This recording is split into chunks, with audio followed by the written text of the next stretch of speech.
Bismillahirrahmanirrahim. Buat kawan-kawan media semua, ini juga sekali lagi sebagai jawaban saya atas semuanya.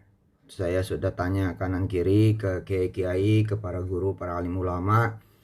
Jawaban semuanya adalah bahwa saya boleh menyampaikan kebenaran. Maka bismillahirrahmanirrahim. Ini juga udah pernah saya sampaikan bahwa hal yang terjadi pada saya dengan izin Allah ini adalah karena awalnya salah sangkanya seseorang yang mulia yang pernah berjasa dalam hidup saya, tapi salah sangka menyangka bahwa saya adalah orang yang sangat tidak beradab, orang yang sangat tidak berakhlak, orang yang sangat jahat, yang sangat buruk. Dan kemudian datanglah sifat hasad, hasut, iri dengki dari seseorang yang juga dimuliakan Allah Subhanahu wa taala, yang juga saya yakin semuanya karena salah saja. Dan ini adalah perbuatan setan yang sama-sama kita harus berlindung kepada Allah Subhanahu wa taala supaya tidak saling menghujat, tidak saling mengorek kejahatan, tidak saling mengorek keburukan, kesalahan yang pastinya ada. Pada tahun 2005 saya dengan izin Allah Subhanahu wa taala dibawa ke televisi oleh seseorang yang menganggap bahwa itulah pertama kalinya saya ke televisi dengan segala ketawaduan dan kerendah hatian sebagai seorang pemula di depan seorang kaya raya yang konglomerat dan juga sahabat saya, salah satu wartawan senior di salah satu koran Islam terkemuka. Ya, saya tidak banyak bicara kecuali berterima kasih dan mengiyakan. Tapi saya sudah masuk TV dulu sebelumnya dan bahkan sudah ada di radio, ya salah satu radio paling terkenal sepanjang tahun 2004. Dan 2005 ujung itulah saya juga masuk ke salah satu TV juga, TV swasta paling terkemuka, dan kemudian membesut sinetron Tukang Bubur Naik Haji. Ala kulli hal, peristiwa saya dibawa ke TV sekali-kalinya itulah dianggap sebagai sebuah jasa yang luar biasa dan saya tidak menampik. Benar-benar itu saya sangat kenang bahwa tetap itu adalah sebuah proses dari sebuah perjalanan. Dan disinilah saya belajar memang saya tidak bertata krama, tidak berhalak. Sebab orang itu mencintai saya dengan tulus, orang itu mencintai saya dengan ikhlas. Saya sampai tidak pernah berani menyebut nama, khawatir benar kemudian orang membenci beliau dan kemudian berdampak pada ekonominya, berdampak pada usaha restonya. Dan ini saya sampaikan di Istiqlal tahun 2014 ketika beliau kemudian naikin 2 file pertama ke YouTube yang di situ penuh dengan narasi kemarahan dan kebencian. Saya liatin bolak-balik 2 file itu ya, dari peristiwa 2005 ke 2014 kurang lebih. Narasinya ternyata memang berasal dari saya tidak tahu diri, saya memang kurang akhlak. Nah, dari sinilah kemudian teman-teman mesti hati-hati dengan hal kecil, karena hal kecil ini kalau tidak di-maintain akan menjadi hal yang sangat besar. Dan kemudian ketemu momennya karena masuk dengan memukul saya dengan izin Allah lewat kekurangan saya dan kesalahan saya yang nanti akan saya ceritakan. Sampai sini kemudian saya liatin apa kesalahan saya, kok orang yang mencintai saya sampai sebegitu rupanya gitu. Saya liatin dua file YouTube di tahun-tahun pertama itu. Ternyata ketemulah bahwa tahun 2005 itu saya disedekain, saya garis bawahi ya, disedekain mobil. Mobil kesayangan beliau, bukan mobil Hammer ya, waktu itu beliau udah ada mobil Hammer dan udah ada mobil yang lainnya luar biasa, jaringan restonya juga top. Beliau punya mobil Elf, tapi Elf itu yang dibanggakannya karena udah disulap demikian rupa mobil Elf itu menjadi seperti rumah berjalan. Dan ketika saya diminta untuk ceramah di keluarga besar karyawan dan outlet manager gitulah dari beberapa cabang di Jakarta dan sekitarnya, beliau bercerita, saya mencintai sedekah. Saya bahkan sedekahnya 30% kata beliau. Dan saya mewajibkan mitra-mitra saya apa franchise gitu apa-apa gitu, itu juga sedekahnya ya gede gitu. Tapi saya pengen kamu, kata dia itu bercerita tentang sedekah supaya sama semuanya. Datanglah saya. Nah, kemudian ketika datang seperti biasa, Saya bercerita tentang sedekah dan saya nyuruh sedekah. Namanya juga saya ceramah tentang sedekah, maka saya nyuruh sedekah. Nah, peristiwa itu sebenarnya dilihat oleh beliau bahwa itulah yang menjadi kebiasaan saya ketika saya bercerita tentang sedekah. Memang saya seperti nodong, memang saya seperti maksa, tapi terserah. Bukan nodong dan maksa lalu saya gondol, hampir nggak pernah. Dari 1999 saya ceramah tentang sedekah sampai kemudian 2021 ini. Saya bahkan mempersilahkan teman-teman secara publik bila ada yang benar-benar saya bawa sedekahnya dari acara sedekah, dari acara panitia ceramah lalu saya bicara sedekah, maka ngomong aja.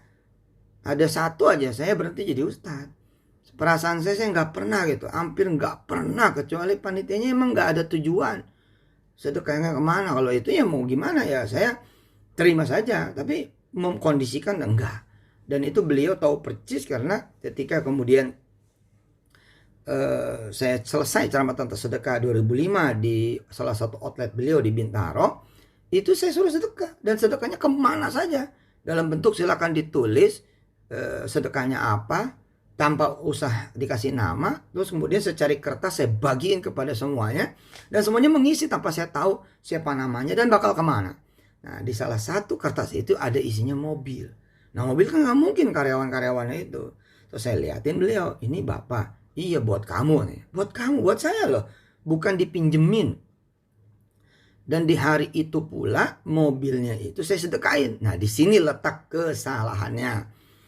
Mestinya saya bilang dulu pada beliau, tapi saya nggak bilang. Di pertengahan jalan saya kontak dengan istri saya, waktu itu masih zamannya Ratelindo. Dan saya memang naik motor ketika beliau bilang masih miskin, dan saya terima. Tapi 2001 dengan izin Allah Subhanahu wa taala saya udah matur kiai-kiai juga, boleh nggak menyampaikan ini? Mereka bilang ya sampaikan aja sebagai sebuah kebenaran. Nah, 2001 saya itu udah sedekah mobil.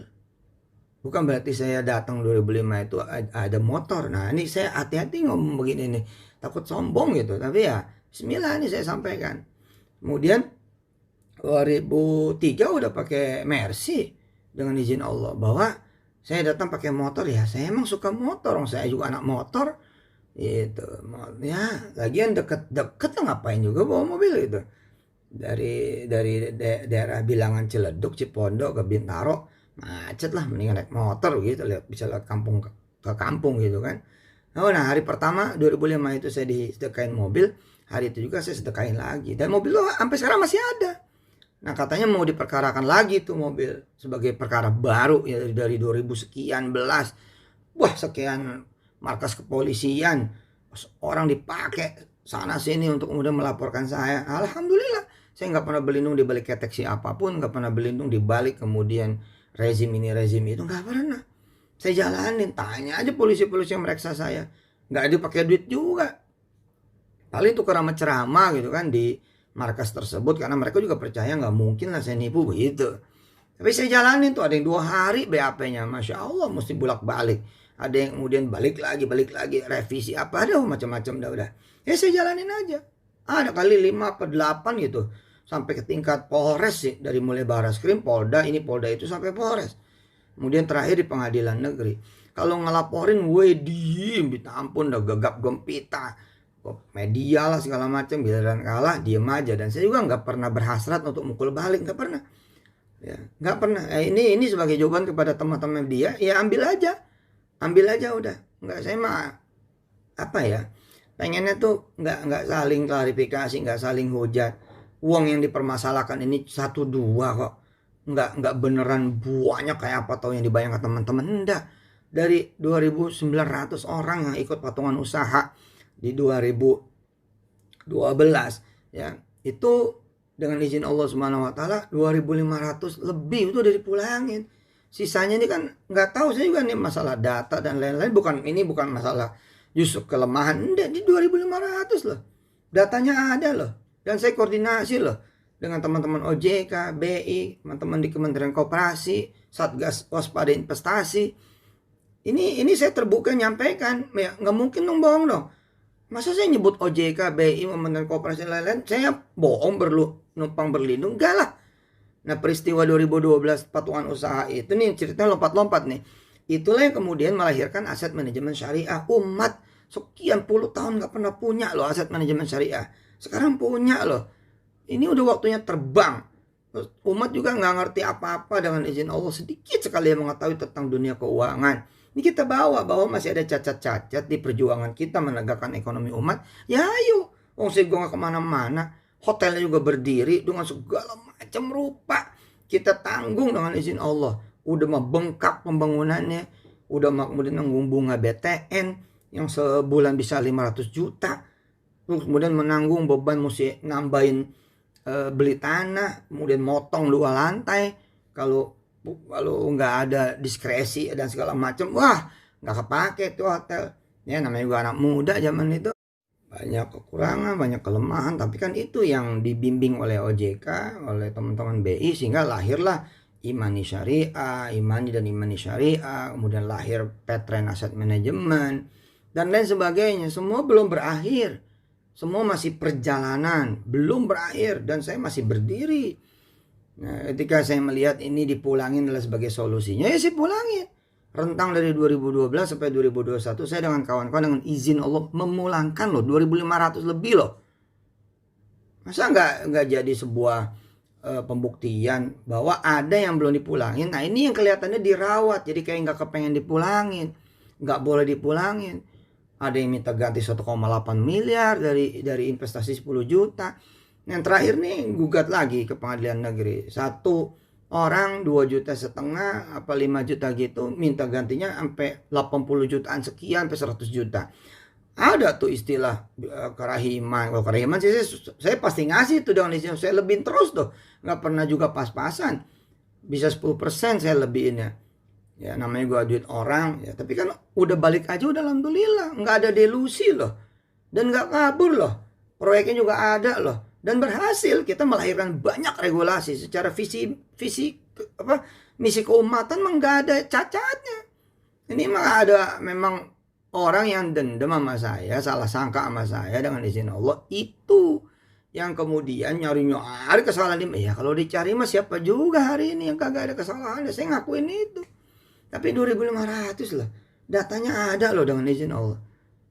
Nah itu begitu mau dipulangin minta 1,8, minta sekian-sekian. Ya kalau saya ikutin nanti gimana dengan yang lain? Nggak adil dong saya dan jadi masalah kan begitu. Nah hotelnya sendiri juga biar adil kita wakafin kok. Kita jadiin kemudian itu pesantren. Udah berdiri kapan tahu. Enggak, anak saya juga sekolah di situ ya bayar. Sekolah di Darul Quran bayar. Ya, oke kembali lagi ke persoalan awal ya.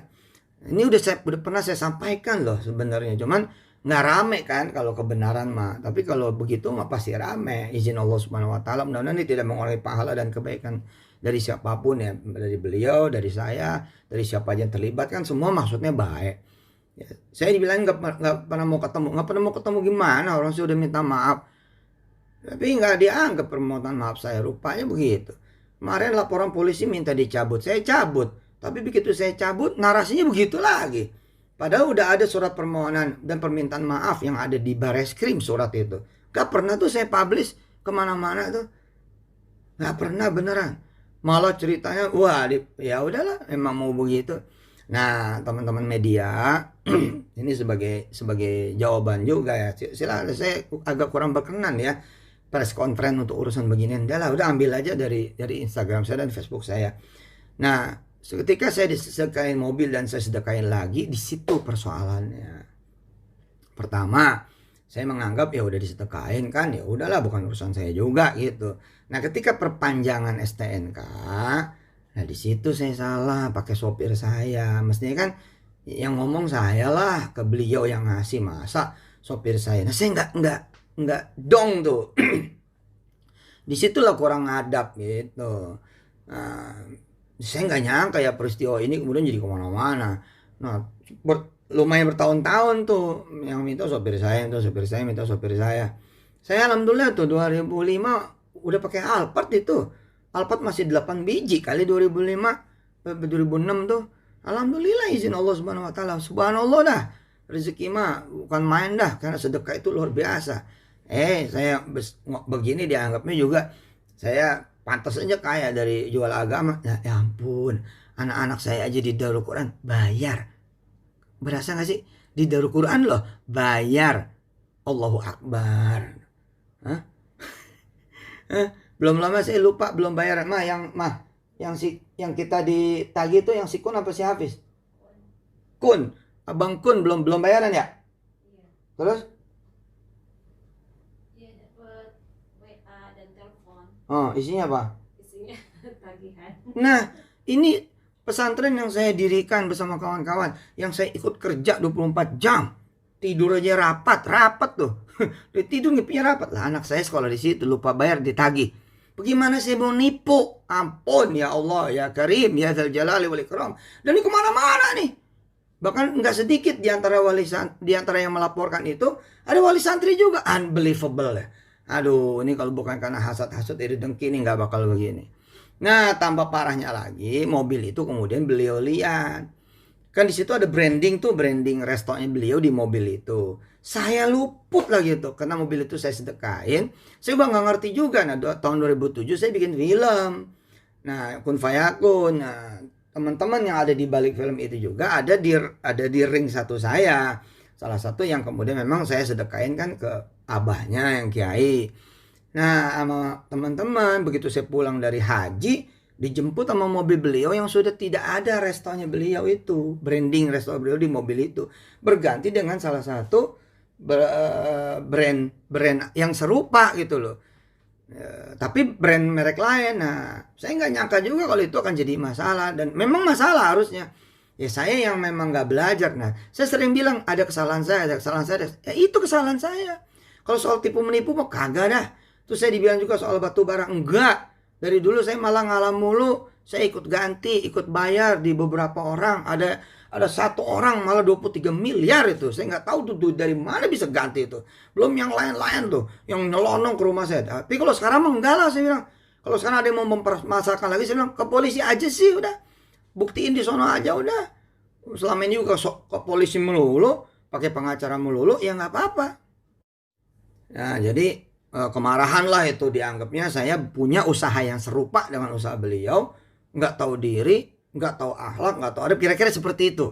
Nah, gara-gara itulah kemudian terjadi seperti sekarang. Dia modalin betul semua orang untuk kesana kemari tuh orangnya beliau untuk mencari di mana kesalahan saya. Ya, kepada Allah saya pulangin, terserah. Kemarin juga ada teman-teman media kan yang mau wawancara saya bilang enggak, silakan aja dari belah sono. Dan saya lihat memang udah naik tuh yang dari belah sono. Ya nggak apa-apa, bismillah aja. Dan saya serahkan kepada teman-teman semua, mau narasinya kayak apapun saya serahkan, terserah. Saya pengen bangun rumah tahfiz saya di mana-mana. Sekarang rumah tahfiz sudah 1.400-an yang berbendera Darul Quran dengan izin Allah Subhanahu wa taala. Itu duit donasi udah kayak apa tuh? Udah nggak ngerti lah. Makan minum semua gratis, ya, menggerakkan muhsinin seluruh Indonesia, bahkan mancanegara, orang-orang Islam Indonesia yang ada di luar, dan ribuan yang beririsan. Dan di mana-mana tahfiz sekarang menjadi program yang nomor 1 di sekolah, di madrasah, di tempat kuliah gitu. Alhamdulillah gitu. Nah, di sana saya sebutir beras aja nggak bisnis tuh, pakaian seragam nggak bisnis tuh, apalagi nipu. Duitnya tuh yang beredar bukan miliar, ratusan miliar yang beredar. Ini yang diperkarain 5 juta, 10 juta. Saya kalau ngomong kayak gini salah. Kan duit orang kecil, iya tapi 2.500 sudah saya pulangin. Kalau masih ada yang belum dipulangin, ini mana sini? Ada kalanya saya punya duit, ada kalanya saya enggak. Kalau saya enggak punya duit, ya saya bagi 2, bagi 3 gitu. Kalau punya duitnya langsung. Nah, 2 tahun terakhir kan siapa juga tahu nih COVID. Iya, memang kecil dikit-dikit. Tapi kalau sekali pengajuan 20-30 orang kan ini berasa gitu loh. Yang begini nih saya bagi-bagi gitu. Tapi emang ada yang kayak nggak mau selesai. Ini 5 orang tuh yang mau gugat pengadilan negeri minggu yang lalu tuh didaftarin. 5 orang lo bayangin. Ini apa gitu loh. Bukannya ayo maju bangun bangsa dan negara. Emang saya penjahat kayak apa juga sih gitu. Kemudian ada lagi tuduhan itu, ya udahlah terserah lah, mau nuduh apa terserah lah. Kalau emang udah begitu ya mau diapain gitu. Nah, sekali teman-teman, ini saya udah minta izin para kiai. Besok udah mau berangkat muktamar juga, saya ikut di muktamar NU Lampung. Insya Allah mudah-mudahan Allah sayang saya dan bisa menyelesaikan semuanya. Apa yang saya sampaikan, apa yang saya kemudian ikhtiarkan, semua semata-mata karena Allah. Insya Allah izin Allah, kepengen umat itu jaya. Bukannya umat selama ini selalu mengeluh. Umat ini selalu, mana orang kaya dari kita-kita? Mana orang besar dari kita-kita? Mana usaha yang dari kita-kita? Mana yang punya kita? Lah, giliran punya ada sedikit namanya usaha ya. Masa iya bisa langsung jalan juga? Ya mari gitu. Apa yang memang belum selesai kita selesaikan. Apa yang belum sempurna kita sempurnakan. Apa yang masih kurang juga, ayo mari kita perbaiki semuanya. Bismillahirrahmanirrahim. Saya nggak akan pernah berhenti juga menegakkan ekonomi umat, ekonomi bangsa dan negara. Nggak akan pernah berhenti. Bismillahirrahmanirrahim. Apalagi berhenti jadi ustadz. Enggak lah. Ya. Waktu pertama kali ketemu saya sama beliau lagi untuk minta maaf, beliau cerita, kamu nih pakai tarif, udah diberangkatin sama orang, pakai pesawat, sampai sana kamu cerita tentang sedekah, sampai sana kemudian terkumpul duit 60 juta, kamu gondol lagi ke Jakarta, wah kayak apa kamu ini jahatnya. Lah saya bilang, bagaimana cerita ada begitu?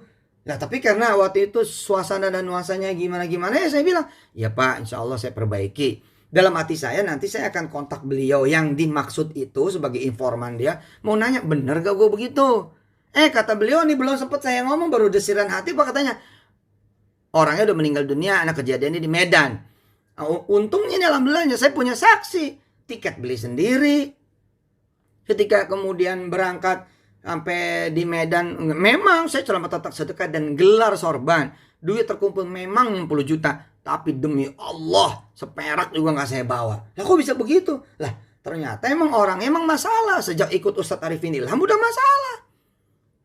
Buat sendiri majelisnya di sono dengan nama Ustadz Arifin Ilham juga masalah. Ya udah mau diapain gitu loh.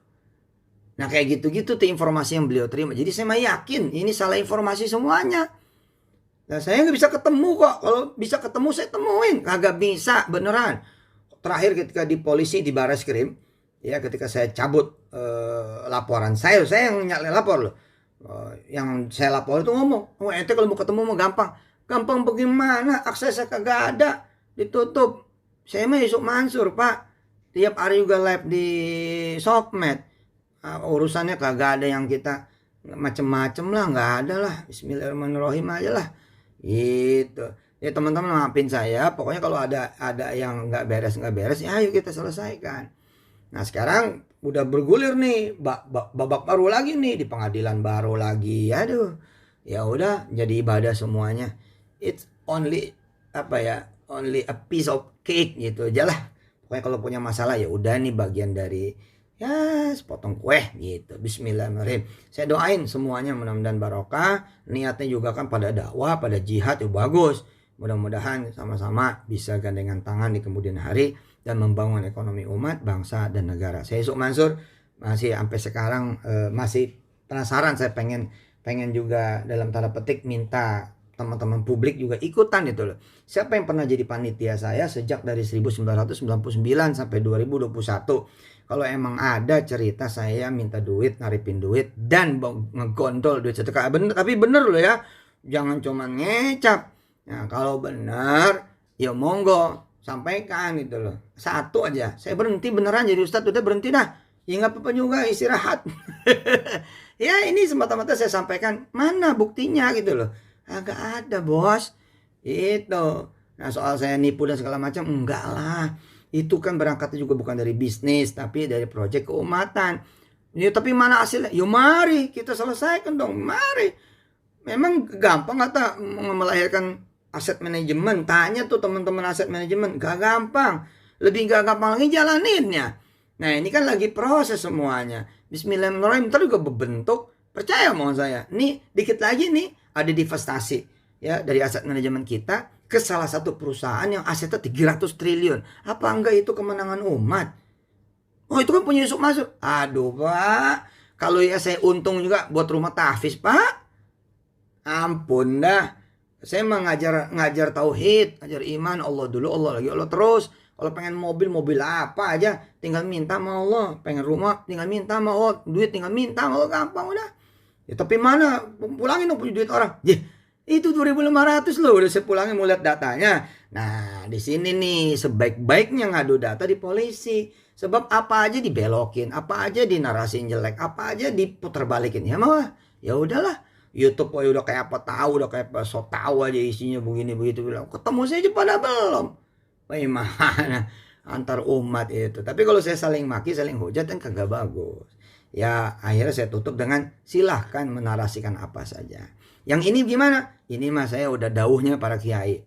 Mansur sampaikan kebenaran. Ya begitu. Saya udah muter-muter juga zaman dulu ketika kemudian dibikinin buku ini buku itu, dibagiin kepada kiai ini kiai itu, majelis ulama semua. Saya dipanggil sana sini, saya laporan. Balik ya begini kiai begitu kiai. Udah saya sampaikan. Terus saya pernah disidang sama Habib Rizik tahun 2014 juga kalau nggak salah beberapa gitu. Dianggap bohong. Lah Habib mah masih ada. Tanya aja ntar kalau beliau diizinkan sama Allah keluar. Ayo nggak apa-apa berani saya mah. Nggak ada masalah juga. Nah justru yang minta saya disidang itu kagak datang. Ya beliau sama orang-orang itu kagak datang. Bagaimana? Sampai Habib Rizik berdiri demi Allah. Habib Rizik berdiri lalu bilang ini Yusuf Mansur yang benar karena dia datang. Tuh coba. Orang apa coba? Tuh orang masih hidup. Mudah-mudahan kita doain keluar beliau beneran. Ntar dah kalau beliau enak hati begitu keluar, kita datang kepada beliau. Bener gak Yusuf Mansur ngomong begitu? Gitu. Makasih deh, panjang lebar nih jadinya. Makasih teman-teman media. Makasih sekali lagi. Wassalamualaikum warahmatullahi wabarakatuh.